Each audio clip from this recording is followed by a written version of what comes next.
The factory floor trembles. Sparks fly. Steel screams. It's not Detroit anymore. It's a battlefield made of machines. Rows of women in bandanas guide molten metal into molds once meant for washing machines. Old men who built cash registers now hammer out wings for bombers. Typewriter keys melt into bullet casings. Coffee cans become engine parts. Overhead, the first P-51 Mustang rolls off the line, gleaming, perfect, unstoppable. America hasn't fired a shot yet. But it's already winning the war. You are watching Wars and Myths, and these are the war stories they never told in school. Before the bombs fell on Pearl Harbor, before Roosevelt ever declared war, the United States was still a nation of storefronts, farms, and factory whistles. Its strength lay not in the battlefield, but in the assembly line. Detroit was still the city of cars, Chicago, the city of steel, and Los Angeles was barely learning to build planes that could cross oceans. Yet under the calm surface of everyday American life, a quiet unease had begun to spread. By 1939, Europe was burning.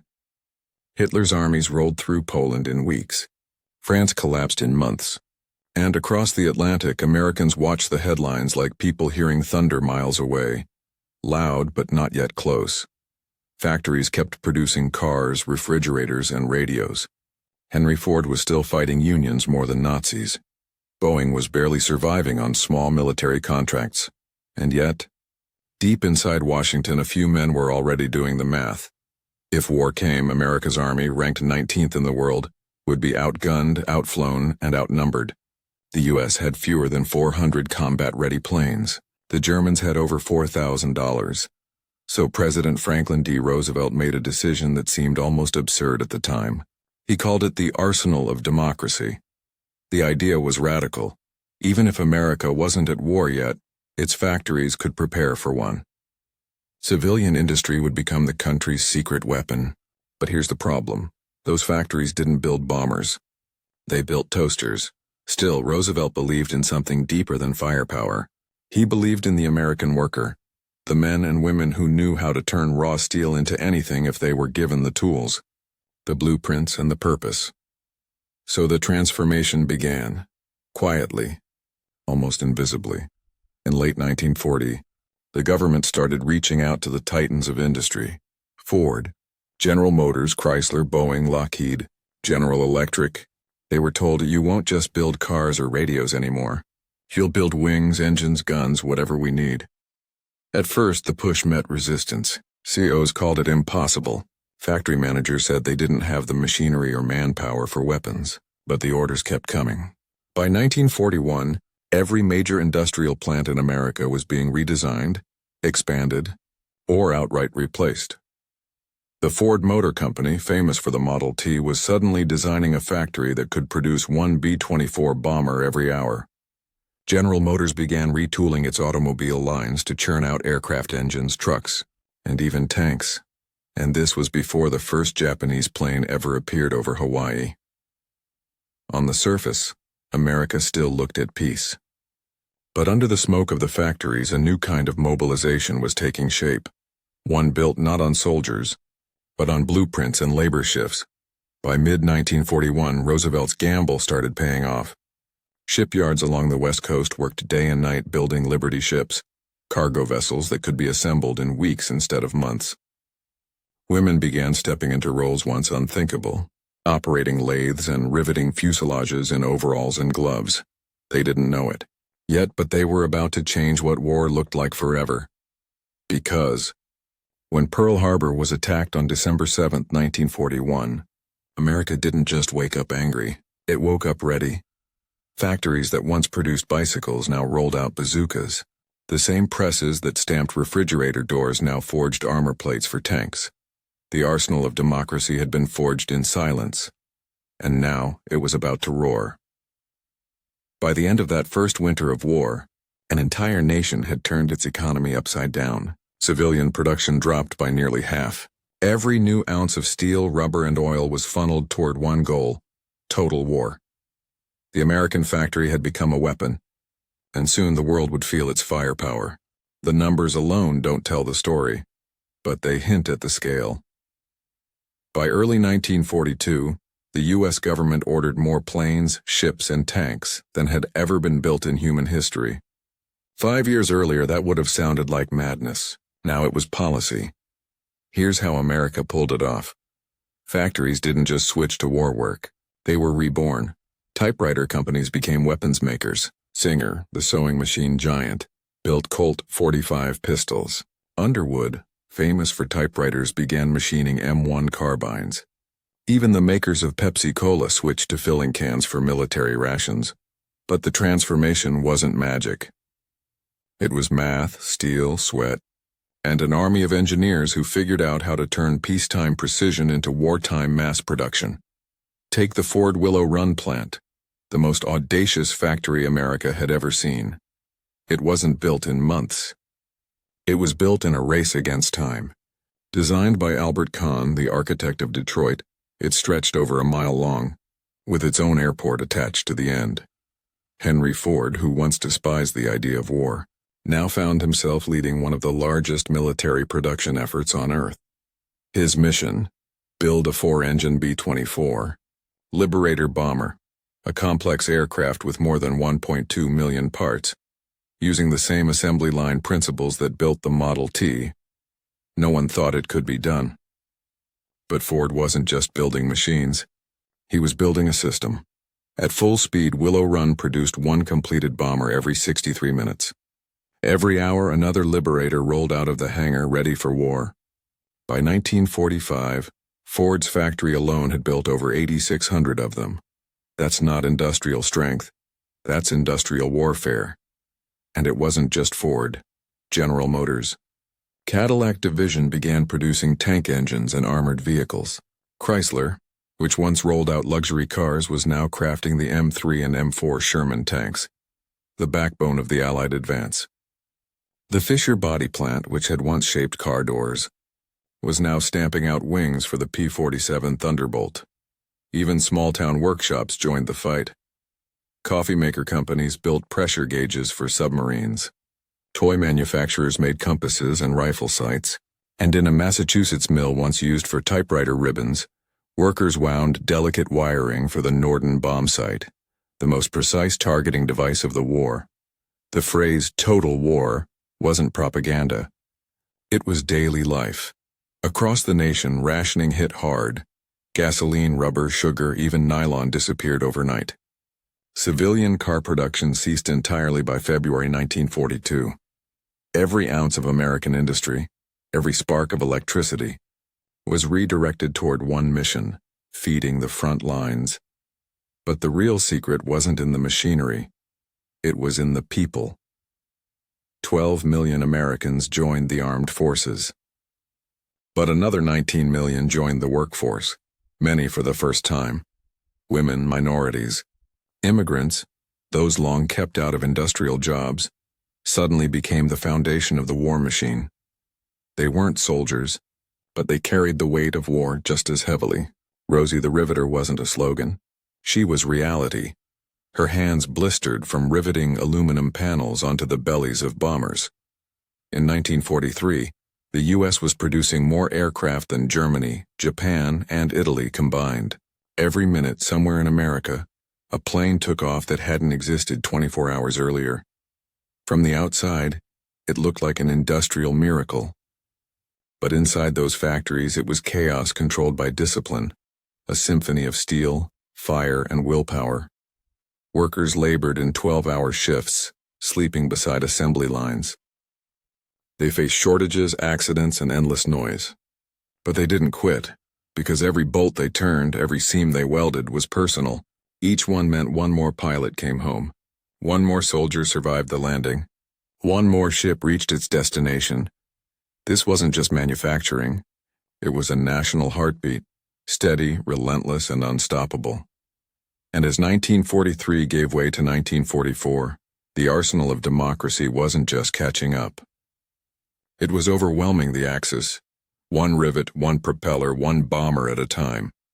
The story of America's wartime industry isn't written in boardrooms or battlefields. It's written in calloused hands, sleepless eyes, and the thunder of machines that never rested. Let's start with the human angle, because before there were bombers, There were people. When Roosevelt called for 50,000 planes a year, engineers laughed. The country didn't even have the workers to build them. But in just months, an entire generation stepped forward. They came from farms, small towns, and city blocks. Factory floors became melting pots of skill and desperation. Men too old to fight, women whose husbands had gone overseas, teenagers barely out of school, all became part of the industrial army. In Long Beach, California, women lined up outside Douglas Aircraft before sunrise, lunch pails in hand. They learned to weld, rivet, wire, and calibrate instruments in less time than it took to train a pilot. By 1943, more than 1 in 3 workers in U.S. war industries were women.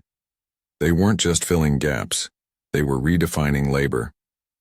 They built the B-17 Flying Fortress, the P-38 Lightning, and the C-47 transport planes that carried America's war across oceans.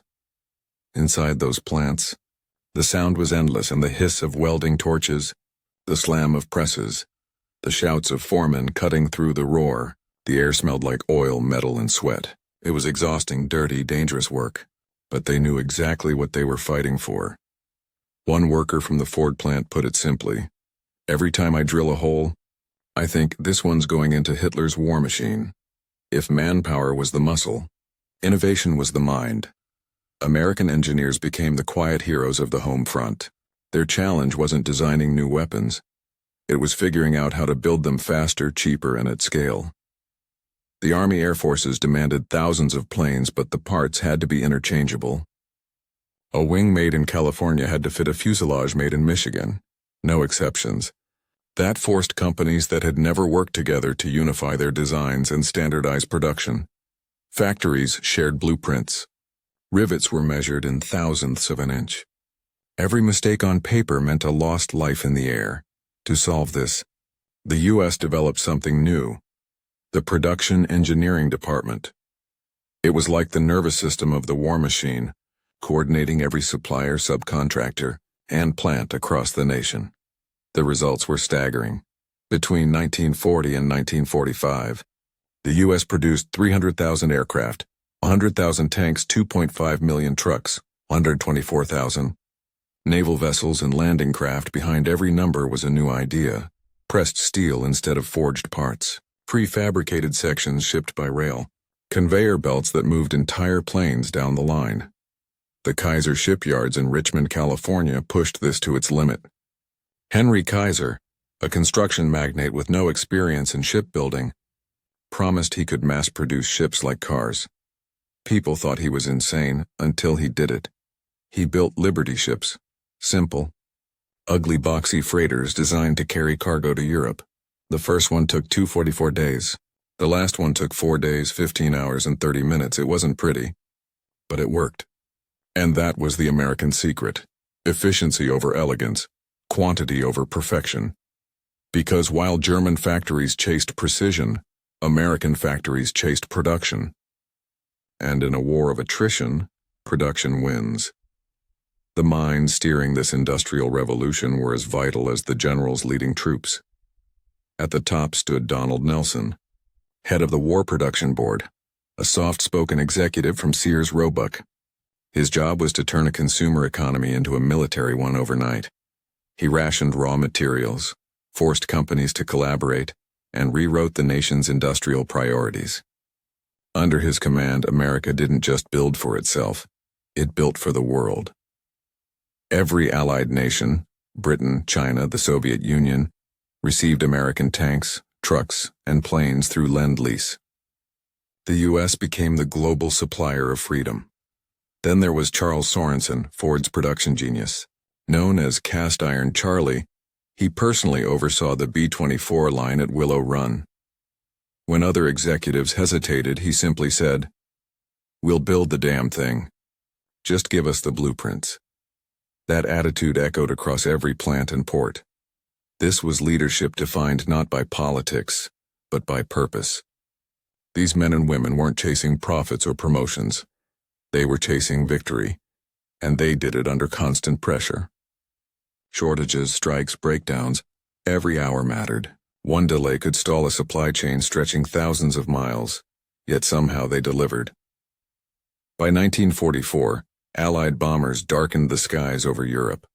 Every one of them carried the fingerprints of millions of American workers who never saw the front lines, but won the war from behind them.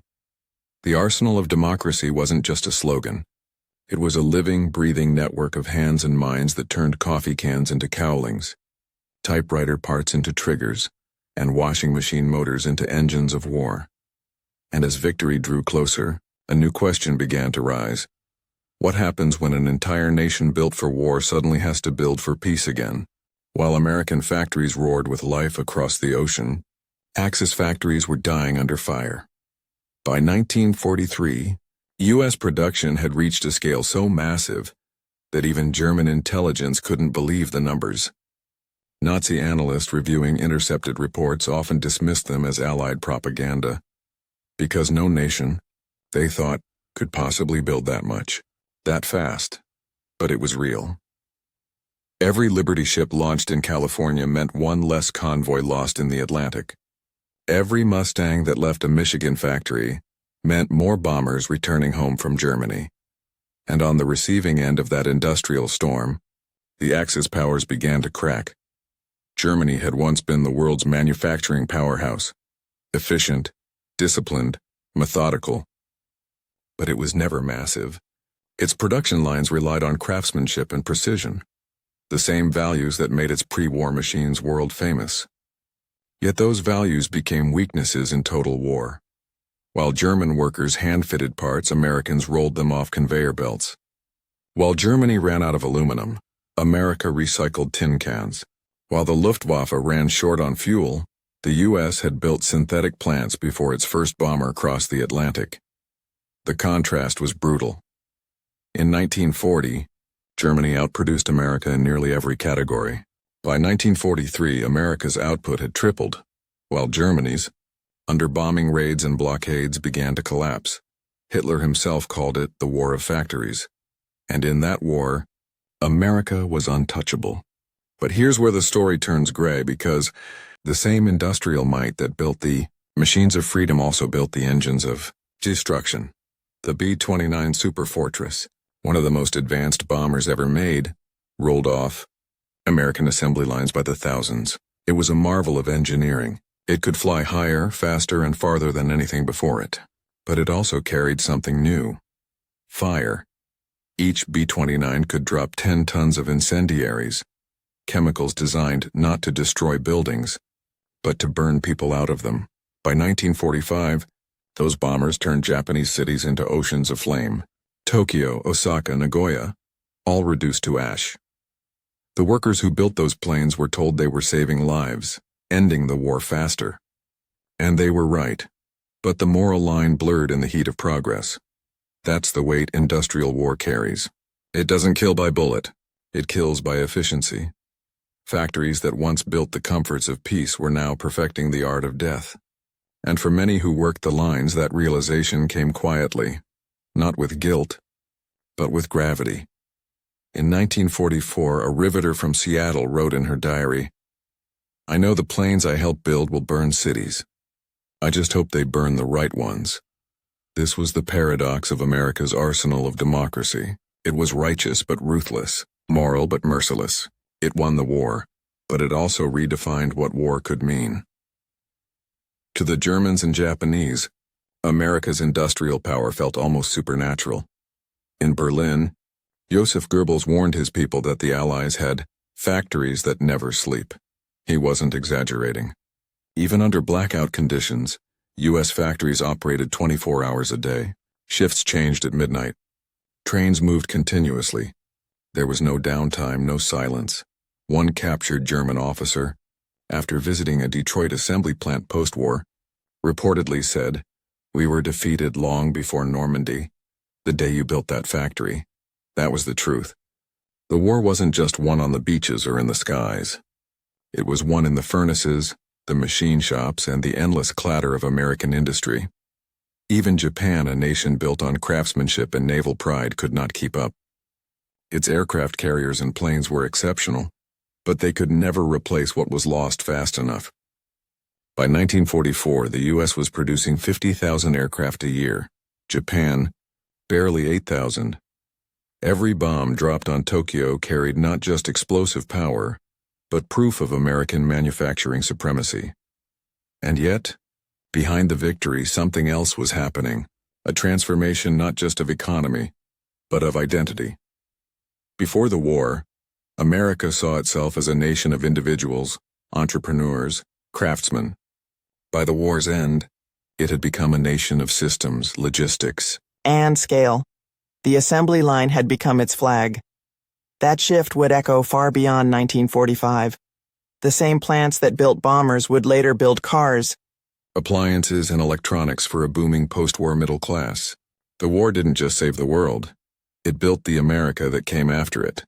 And that's what sets this story apart. Because when you look back at World War II, it's easy to focus on the generals or the battles. But the real story, the quiet, relentless one, happened far from the front lines. It happened in the clang of a hammer in Cleveland, the buzz of a welder in Seattle, the hiss of steam in Detroit. That's where the war was truly decided.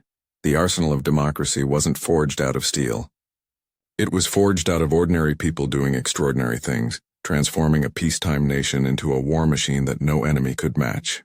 And now, as 1944 turns toward its bloody climax, that machine is ready to unleash everything it has built. The sky is about to fill with the sound of American industry and flight. From coffee cans to bombers, from typewriters to tanks, America had built an army out of assembly lines. But now, it was time to see if that machine could actually win a war. By 1943, the arsenal of democracy had matured into something terrifyingly efficient. Factories no longer scrambled to adapt. They pulsed like living organisms. Orders came in from Washington, blueprints rippled across the nation, and within days, steel, aluminum, and rubber flowed through the arteries of American industry. Every region had its rhythm. Detroit beat like a drum of engines and armor. Seattle thundered with the birth of bombers. California's shipyards groaned under the weight of ships larger than anything seen before. Each spark, each roar of machinery meant one more weapon, one more plane, one more chance at victory. And now those weapons were being tested and over the skies of Europe. Early in 1943, the Allies launched the Combined Bomber Offensive, a relentless air campaign to cripple Nazi Germany's industrial heart. The British struck by night. The Americans struck by day, and the difference between survival and slaughter came down to what rolled out of American factories. B-17, Flying Fortresses, 4-engine bombers built in Kansas, Seattle, and Long Beach, now flew in tight formation, blotting out the sun over Bremen, Hamburg, and Schweinfurt. Their aluminum wings, once beer cans and bed frames, now cast shadows across entire cities. Inside those bombers, American airmen trusted a chain of workers they'd never meet. Each rivet in their fuselage came from a woman who'd learned to use a pneumatic gun 3 months earlier. Each engine part came from a machinist who once made sewing machines, and when flak tore holes through the wings, those same rivets, those same hands, often decided whether a crew lived or died. In August 1943, the U.S. launched Operation Tidal Wave, a massive low-level bombing raid against oil refineries in Ploiești, Romania. The mission was brutal. Dozens of B-24s went down in flames, crews were lost, captured, or killed. But the message was clear. American industry had given the Allies the ability to hit anywhere, anytime at any depth of enemy territory. Meanwhile, in the Pacific, a different kind of factory-born miracle was unfolding. The Grumman Aircraft Plant in Bethpage, New York, had produced the F-6F Hellcat, a rugged, dependable fighter designed to outfly the Japanese Zero. It wasn't sleek, it wasn't elegant, but it was reliable, the hallmark of American engineering. When U.S. carriers launched waves of Hellcats over the Pacific, those planes didn't just dominate the air, they flipped the balance of the entire naval war. By the end of 1944, American pilots flying Hellcats had destroyed over 5,000 Japanese aircraft. That wasn't just skill, that was the power of manufacturing. Each victory in the sky traced back to the factory floor, to the welders, the typists, the mechanics, and the mothers who turned production quotas into lifelines. The link between worker and warrior had never been so direct. A letter found in a B-24's wing after a mission over Germany said simply, "Dear soldier, I built this plane. Please bring it home safe. It was signed only a Mary. Ford Plant Number 3.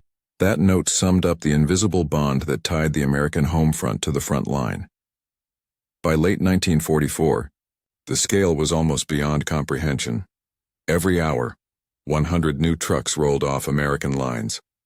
20 aircraft engines were assembled. 5 tanks rumbled off test tracks. Factories in Cleveland and Chicago ran on 3 shifts 7 days a week.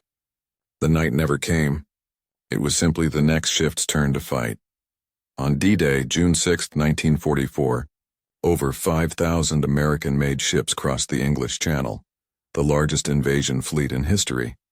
Every rifle, every landing craft, every engine humming beneath the surf was the product of American hands and imagination. For the men storming the beaches, it wasn't just a symbol of support.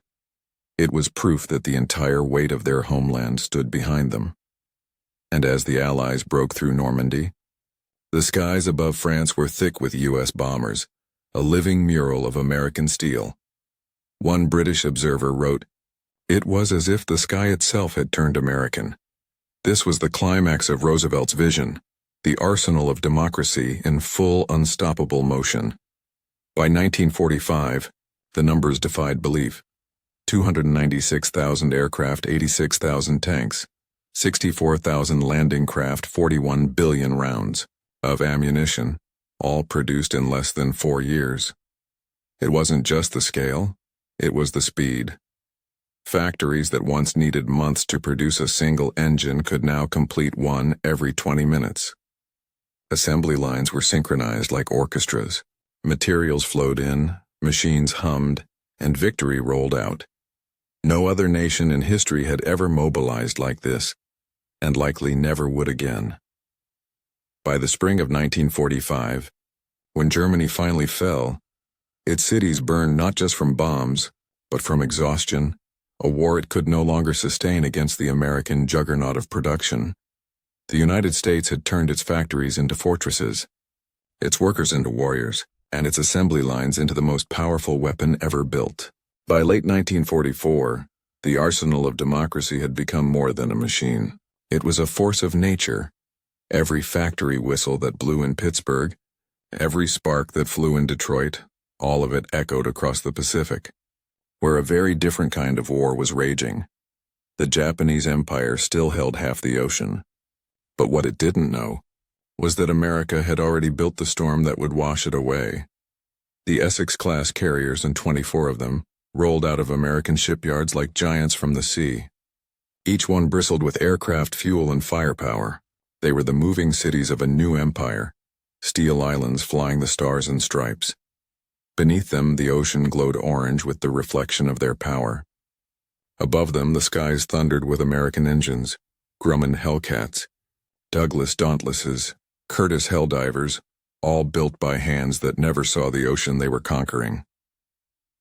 When the U.S. Navy struck the Philippines in late 1944, the sound of the invasion was the sound of industry itself, 100,000 engines roaring in perfect rhythm. From the deck of the USS Lexington, an airman watched waves of aircraft lift into the dawn and whispered, "This is what America looks like when it's angry." He was right. Every shell fired at Lady Gulf came from an assembly line in Pennsylvania. Every torpedo dropped on a Japanese carrier had its casing poured in Ohio. Every bomb that fell on Manila had been rolled, packed and labeled by someone who went home that night to kiss their kids goodnight. This wasn't just war. It was the full weight of an industrial civilization unleashed. Europe had fallen to America's factories. But in the Pacific, the arsenal was about to forge its deadliest creation yet. By 1945, Los Alamos, New Mexico, looked nothing like a battlefield. It was quiet, hidden, almost sacred, but here, inside a few scattered wooden buildings, the final weapon of the arsenal of democracy was being built. The men and women who worked there called it the project. Few knew what it truly was. Fewer still grasped what it would mean. While B-29 bombers were mass-produced in Kansas and Washington, another kind of machine was being perfected in the desert, one that would change the nature of war itself. The B-29 was the largest aircraft ever built. Pressurized, armed, unstoppable, each one was a flying city of precision and power. And deep within one of them, the Enola Gay, America carried the product of all its science, its industry, its will. On August 6, 1945, the arsenal's final creation took flight. The bomb fell silently, slicing through the morning air over Hiroshima. For 43 seconds, nothing happened. Then the world split open in an instant. Everything the arsenal had built, every furnace, every forge, every spark, culminated in one blinding flash of power. The war that began in smoke and steel ended in light. When the fires faded and Japan surrendered, American workers flooded the streets back home. Not to celebrate conquest but to breathe. To finally rest, Detroit's machines went quiet. The shipyards emptied. The endless hum that had filled the nights for 4 years slowly died away. And yet, in that silence, America stood changed. It had proven something no empire ever had. That freedom, when mobilized, could outbuild tyranny. That democracy, when pushed to the brink, could forge weapons as mighty as any dictator's. Dream the United States had not just fought a war, and it had redefined what a nation could do when its people and its purpose aligned. From the ashes of Pearl Harbor rose the arsenal of democracy and the greatest industrial miracle the world had ever seen. And in its wake, the map of the world was redrawn. American carriers now sailed where imperial fleets once ruled. American bombers flew where Axis banners once waved. American power, born from the hum of a million machines, now stood unchallenged. In the years that followed, the same hands that built the B-17s and Liberty ships turned their tools to peace. Cars, homes, highways, the foundations of a new age. But beneath the calm of that post-war prosperity, the hum of the arsenal never really stopped. It had changed the world once. And if called upon again, everyone knew it could do it again. Because the arsenal of democracy wasn't just factories or furnaces. It was the American spirit tempered by fire, forged in unity, and proven beyond any doubt in war. By late 1944, the arsenal of democracy had become more than a machine. It was a force of nature. Every factory whistle that blew in Pittsburgh, every spark that flew in Detroit, all of it echoed across the Pacific, where a very different kind of war was raging. The Japanese Empire still held half the ocean, but what it didn't know was that America had already built the storm that would wash it away. The Essex-class carriers, 24 of them, rolled out of American shipyards like giants from the sea. Each one bristled with aircraft, fuel, and firepower. They were the moving cities of a new empire. Steel islands, flying the stars and stripes.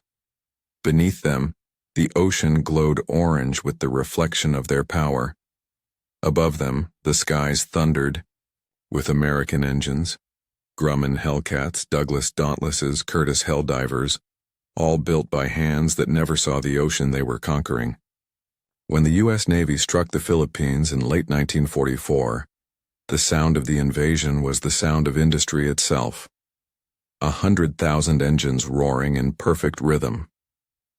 From the deck of the USS Lexington, an airman watched waves of aircraft lift into the dawn and whispered, "This is what America looks like when it's angry." He was right. Every shell fired at Lady Gulf came from an assembly line in Pennsylvania. Every torpedo dropped on a Japanese carrier had its casing poured in Ohio. Every bomb that fell on Manila had been rolled, packed, and labeled by someone who went home that night to kiss their kids goodnight. This wasn't just war. It was the full weight of an industrial civilization unleashed.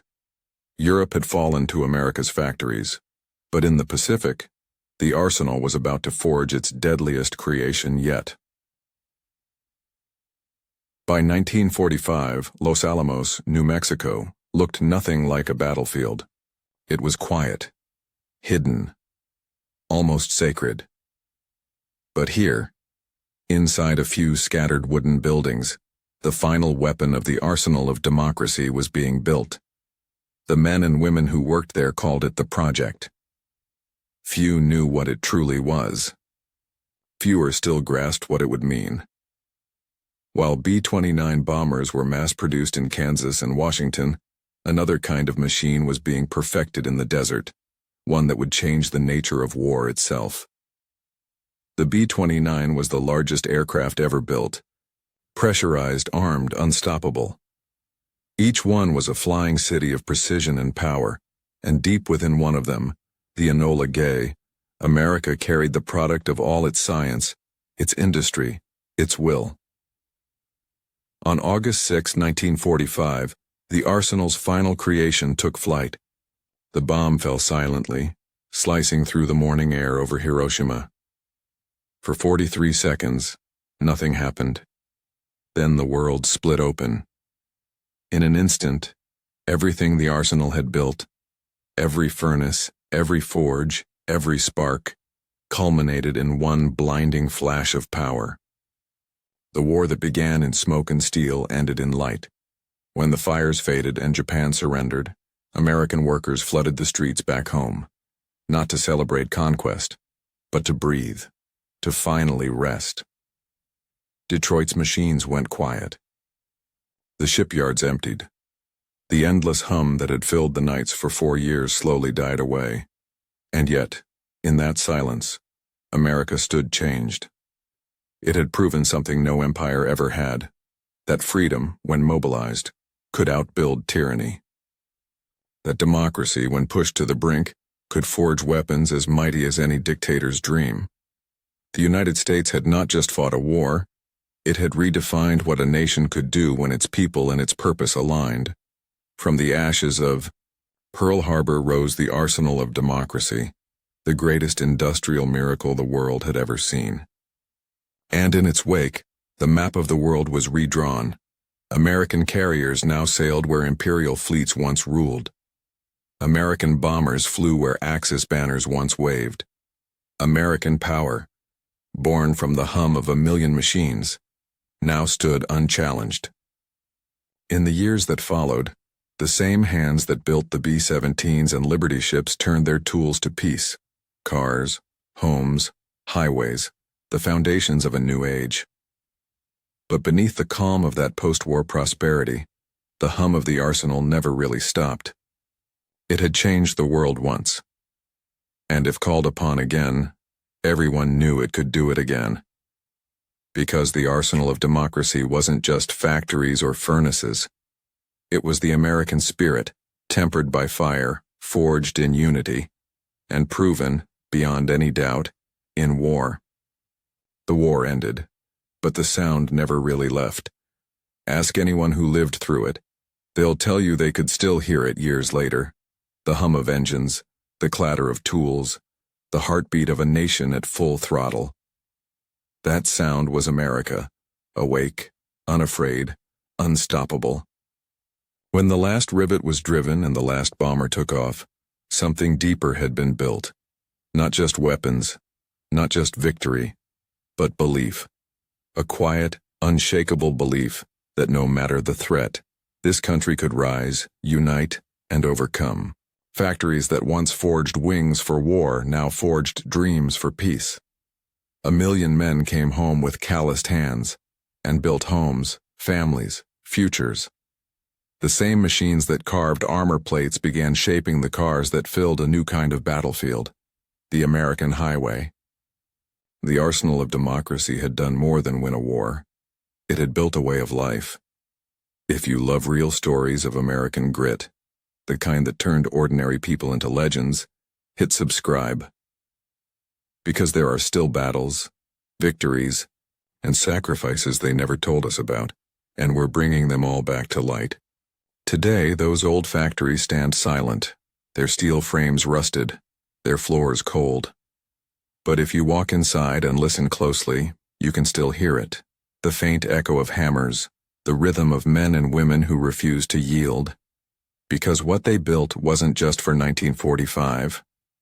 It was for every moment that would test this nation's resolve again.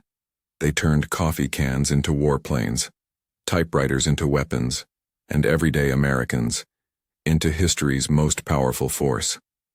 That's the legacy they left behind, and it still hums beneath our feet. So stay with us, because as long as there are stories like these and stories of courage, ingenuity, and the spirit that built a nation, we'll be here to tell them.